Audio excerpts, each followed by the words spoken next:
Minamahal kong mga kapatid kay Kristo, lalong-lalo na lahat ng mga kaparokya at deboto ng ating mahal na patron, San Bartolome, dito sa parokya ng San Bartolome sa Malabon. Magandang gabi po sa inyong lahat. Maraming salamat, Father Jerome, Parish Priest ng San Bartolome Parish, sa pag-anyaya sa akin na makapamuno sa pagdiriwang na ito ng ating huling misang nobenaryo bilang paghahanda sa kapistahan ng ating mahal na patron. Ang ating mga pagbasa ay mga pagbasang linggo dahil ito ay isang vigil mass para sa linggo. Sa ebanghelyong narinig po ninyo, habang nagbibiyahe daw ang mga alagad papuntang Jerusalem, may nagtanong kay Jesus, "Guro, totoo bang kakaunti lang ang maliligtas? Totoo bang kakaunti lang ang maliligtas?" Alam niyo ho, sa tingin ko, yung tanong na ito siguro yung naging inspirasyon para dun sa madalas laruin ng mga Pilipino kapag mga Christmas parties. Alam niyo po yung larong iyon na tinawag na trip to Jerusalem, di ba? Ang nagtatanong ay para bang contestant na kumpiyansa na siya ay mapapabilang sa mga mananalo at magkakamit ng premyo sa trip to Jerusalem. Ewan ko ba kung bakit dito sa atin ang trip to Jerusalem ay inimbento at iniugnay sa paglalakbay sa lugar kung saan ipinako ang Panginoong Hesukristo. Pero baliktad ang kahulugan niya sa laro. Alam naman ninyo na sa larong ito, kailangan ng 12 katao. Tatayo silang nakapalibot sa 11 upuan na inayos na pabilog. 12 ang naglalaro, kulang ng isa ang mga upuan. At kapag nagsimula na ang tugtugan, pasasayawin sila habang umiikot sa mga upuan at biglang titigil ang musika at syempre, pauupuin sila. Dahil kulang ng isa ang mga upuan, mag-uunahan sila. At ang hindi makaupo, talo. Eliminated na siya. Uulitin yon at sa bawat round of elimination, babawasan din ng isa ang mga upuan. Uulitin na naman ang musika, pasasayawin na naman ang mga contestants, at sa muling pagtigil ng tugtugan, mag-uunahan na naman sila para maulit-ulit ang elimination ng sino mang hindi makakuha ng upuan.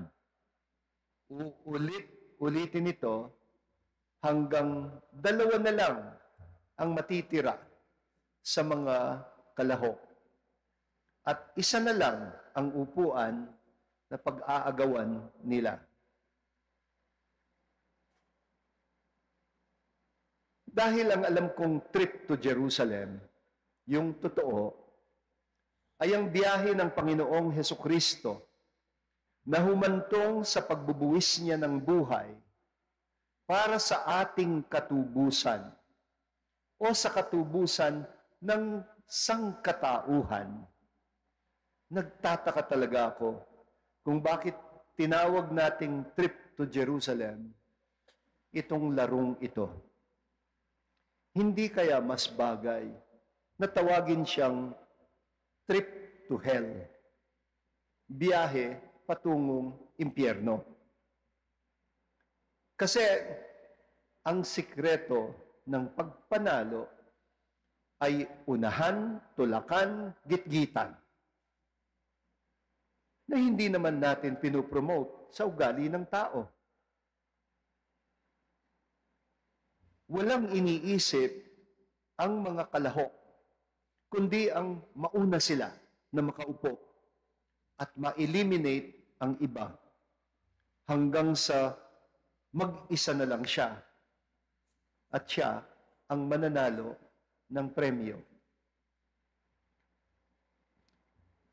Ewan ko kung familiar kayo sa isang prinsipyo ng mga Aprikano na tinawag na Ubuntu.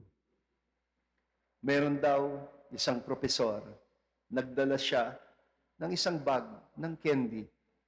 Nilagay niya yung bag ng candy doon sa ilalim ng punong kahoy at pinulong ang mga bata at sinabing, tumakbo kayo at ang unang makaabot sa punong kahoy na yon, sa kanya lahat ng candy.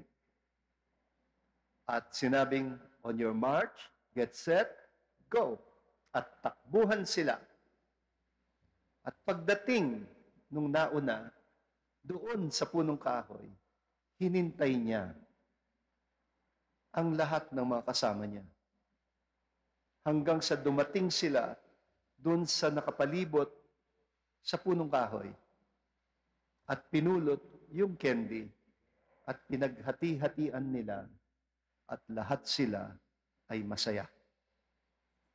Tinanong ng propesor, doon sa nauna na dumating sa punong kahoy, bakit mo hinintay yung iba?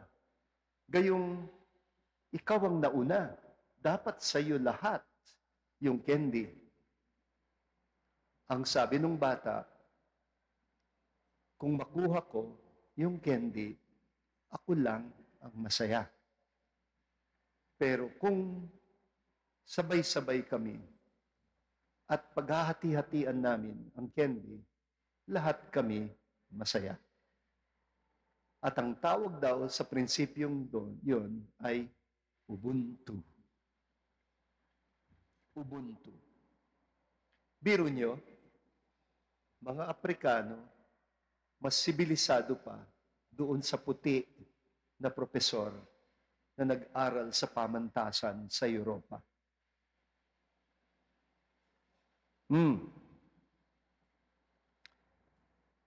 Ang prinsipyo ng impyerno ay matira ang matibay. Hindi yan prinsipyong tao, kundi udyok ng kahayupan. Kaya hindi umuunlad ang ating pagkatao kapag sarili lang ang alam nating isipin. Ang ganitong mentalidad ang sinalungat ni Jesus sa kanyang mga kababayan.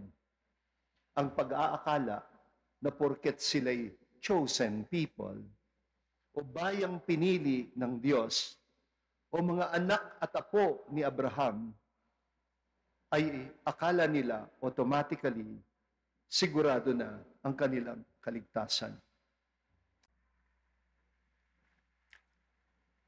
Malakas ang ganitong mentalidad. Yung akala mo dahil pala simba ka, dahil katoliko ka, dahil binyagan ka, automatic, ligtas ka. Kamakailan, naging guest ako sa Philippine Conference for New Evangelization. At mayroon daw na scandalize sa isang bagay na sinabi ko. Dahil nasabi ko na kung ang Diyos ang kaya lang niyang iligtas ay mga Katoliko, baka hindi pa yun consistent doon sa pananaw ni Kristo.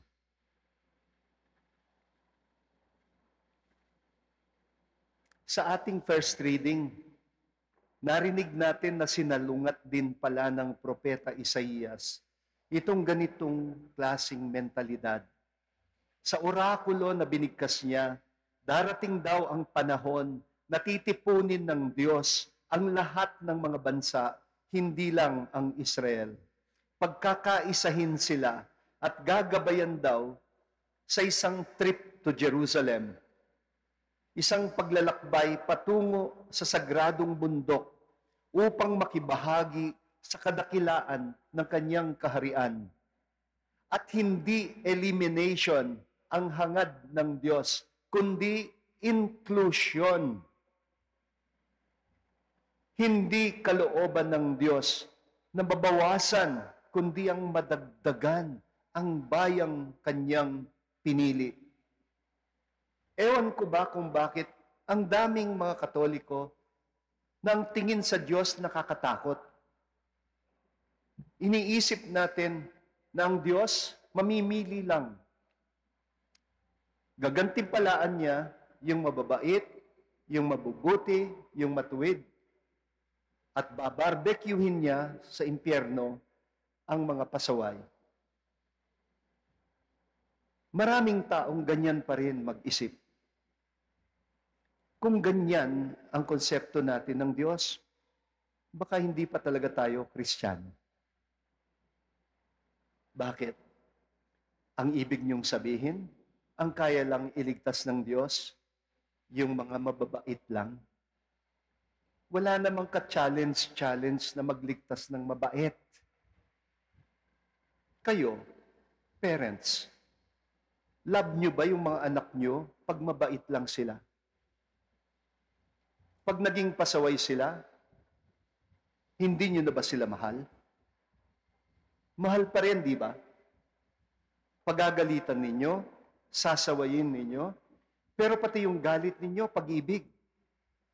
Kasi mahal nyo sila. Kung ganyan kayo, Diyos pa kaya?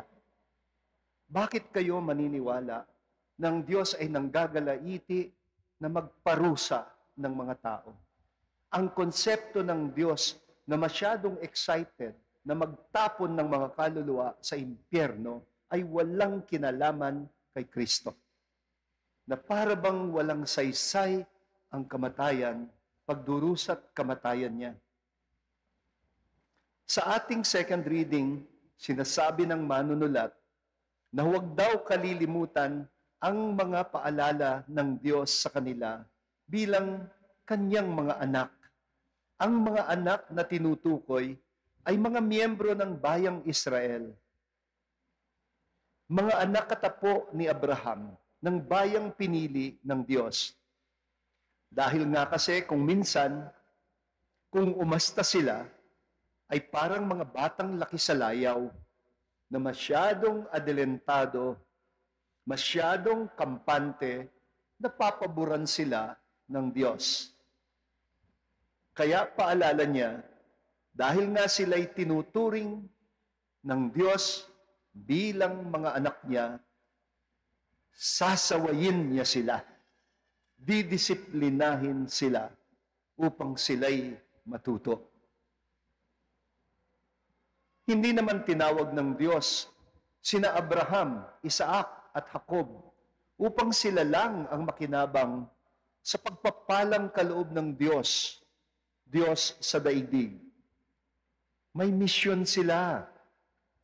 Pinagpala sila ng Diyos upang sa pamamagitan nila ay makaabot sa buong daigdig ang pagpapala ng Diyos. Natatandaan ninyo, noong year 2021, ipinagdiwang natin ang 500th year of Christianity. At noon, ang ginawang tema ay gifted to give. Blessed to be a blessing. It is not enough to be blessed. What is God blessing you for? So that you can be a blessing to the world. Kung na-bless ka lang, pero hindi nabiblisan ng iba sa pamamagitan natin, hindi pa blessing yan. Hindi binibigay ng Panginoon ng pagpapala niya para kamkamin natin at sarilinin lang. Ang maging Kristiyano ay ang makiisa sa buhay at misyon ni Kristo para sa katubusan, hindi lang ng iilan, kundi ng buong daigdig. Ganito ho ang diwa nang madalas ulitin noon ng yumaong Santo Papa, Pope Francis, tungkol sa panawagan na tayo daw ay maging simbahang sinodal, marunong makilakbay, hindi lang sa karelihiyon, hindi lang sa kapwa Katoliko, hindi lang sa kapwa Kristiyano, hindi lang sa kapwa mananampalataya, at hindi lang sa kapwa tao, kundi sa bawat kapwa nilalang sa mundong ibabaw. Makilakbay. Yun ang totoong layunin ng trip ni Jesus sa Jerusalem. Kaya pwede ba, sa susunod na Pasko, itigil na yung kabaliwang tinatawag na trip to Jerusalem? Sabihin nyo, pinagbabawal ni Bishop Ambo. Dahil hindi maganda ang value na ibinibigay ng larong ganyan. Itataas daw ng ang anak ng tao upang ang lahat ng bayan sa mundo ay lumapit sa Kanya. Hindi ito biyaheng pansarili o layunin na pangsarili o kaligtasan para lang sa iilan. Hindi ito biyaheng unahan, tulakan, gitgitan, kundi biyaheng naghahatid ng mabuting balita, naghahanap ng mas maraming may uupo sa mga luklukan ng kaharian ng Diyos. Pati na yung mga nasasantabi, hindi napapansin, mga anak din sila ng Diyos. Hindi lang ito para sa mababait at matuwid, kundi para din sa mga makasalanan na handang magsisi. Hindi naman kailanman nakasalalay ang kaligtasan ng tao sa kanyang mabuting gawa. Sa palagay ninyo, maliligtas tayo dahil mabait tayo? Hindi. Ang kaligtasan ay dahil ang Diyos ay may awa dahil sa kagandahang loob ng Diyos. It's not because we deserve it. It's not because we are worthy. Si Pope Francis, ito yung madalas niyang banggitin na dapat mapalakas na muli ang sense of mission sa simbahan. Lagi niya tayong hinahamon na lumabas sa ating mga comfort zones, sa mga nakasanayan natin, to transform our parishes from maintenance to mission. Kasi kapag parokya tayo, napupuno naman ang simbahan natin, kaya kampante na tayo. Kaya hihintayin na lang natin at paglilingkuran ang pumapasok ng simbahan. Pero sa misyon, hindi ka maghihintay lamang, lalabas ka. Kusa mong hahanapin yung mga naliligaw na landas, yung mga hindi lumalapit, yung mga hindi pumapasok, yung mga tingin nila hindi sila kasali, hindi sila kabilang. Ito ang laging hamon sa atin. Kanina ho, sa ating BEC Day, ito rin ang binigyan ko ng diin na ang ating misyon ay maghatid ng mabuting balita, magpalakas ng loob, lalo na sa mga nasisiraan ng loob sa buhay nila, ang magbigay ng pag-asa sa mga ine-etcha puwera sa ating lipunan, ang ipabatid sa kanila, kasali ka. Hindi totoo na wala kang kwentang tao. Sa Diyos, mahalaga ka. Kasi lahat tayo ay nilikha sa hugis at wangis niya at tinawag na maging kaanak niya. Nasabi ni Jesus sa Ebanghelyo, marami daw ang manggagaling sa silangan at kanluran sa hilaga at timog na makikisalo sa hapagkainan ng kaharian ng Diyos. At ang mapapabilang ay hindi yung nag-aakala na sila lang ang maliligtas. Baka kung masyado tayong malakas ang loob na tayo'y maliligtas, baka magulat tayo. Katulad nung nagtanong sa Ebanghelyo, Lord, hindi ba kakaunti lang ang maliligtas? Alam ko, ang tunay na talagang ibig sabihin, Lord, hindi ba kukunti lang kami na maliligtas? Hindi ba kami lang na nagsisimba? Hindi ba kami lang na mababait? Hindi ba kami lang yung malapit sa simbahan? Oh, teka. Kapag ganyan tayo mag-isip, baka magulat tayo. Pagdating ng panahon, sabihin niya sa atin, parang di ko kayo nakikilala. Sino kayo? Bakit? Dahil hindi nila alam ang pinagdadaanan ng mga dumaranas ng hirap, gutom, sakit, at pagkabilanggo. Ito ang sinasabi niyang makipot na daan na dapat matutunan daanan. At sa dulo ng pagbasa, ang sabi niya, ang mga nagpapauna ay mahuhuli at ang mga nahuhuli ay mauuna. Kaya, baguhin na natin ang trip to Jerusalem.